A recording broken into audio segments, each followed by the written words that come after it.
thought I buried him. It all started on my first day in college. The phone rang inside my bag, vibrating wildly as I rushed down the hallway. I blinked rapidly, struggling to stay focused while digging through the pile of documents I'd brought along for registration. Today was my first day in college, and everything already felt overwhelming. Just as my fingers wrapped around the phone, I collided with something solid. The impact knocked me off balance.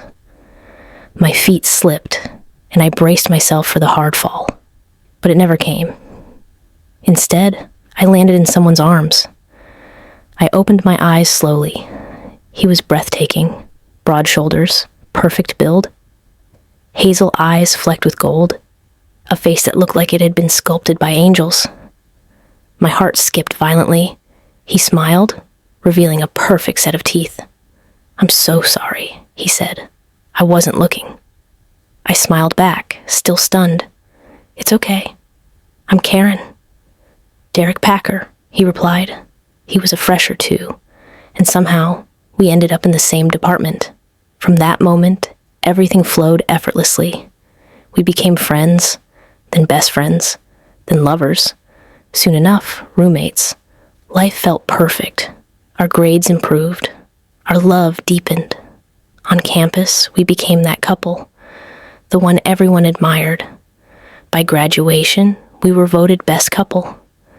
While accepting the award, I turned to see Derek kneeling on one knee, holding a diamond ring that caught the light. I said yes.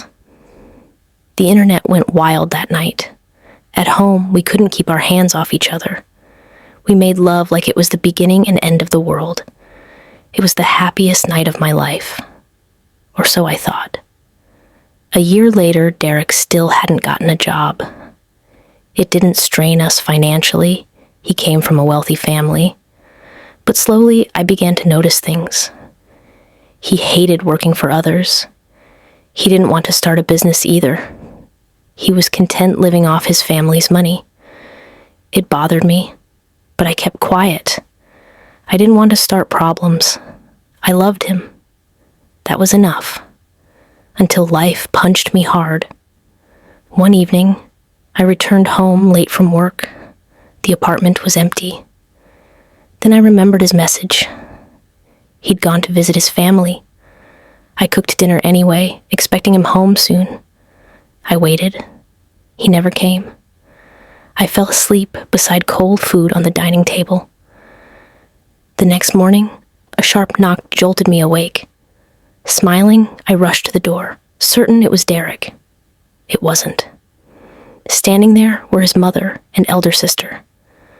Their eyes were swollen, their faces hollow. My heart dropped. They came inside, and with trembling voices, they told me Derek had died in a car accident the night before. My world shattered. I screamed, I cried, I begged. Days passed, but he never came back. At his burial, I gave a tearful goodbye and watched the man I loved lowered into the ground. I couldn't stay in our apartment anymore. Every corner screamed his name. I moved in with my best friend, Tayana. 2 years passed. I was alive, but not living. Then one morning at work, everything changed. A new intern walked in. The moment our eyes met, he smiled, and something stirred inside me for the first time since Derek's death. His name was Sean.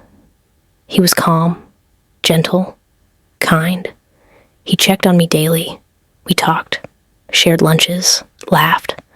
Slowly, I started caring about myself again. My clothes, my hair, my look. My heart opened. We fell in love. A year later, we married. Before the year ended, we welcomed a son. We didn't have much, but we were content. Sean worked hard. He loved me deeply. He would move mountains for his family. I thought I had finally found peace.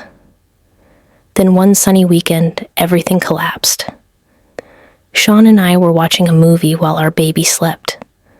A knock sounded. I stood to answer it while Sean checked on the baby. The moment I opened the door, ghosts from my past stood staring back at me. I collapsed.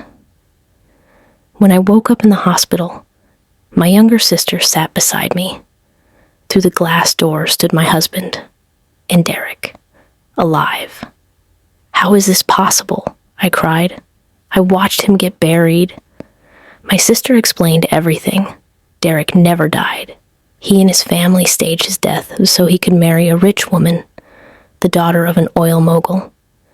But the marriage failed. She controlled his life, and he couldn't endure it. After the divorce, he started searching for me.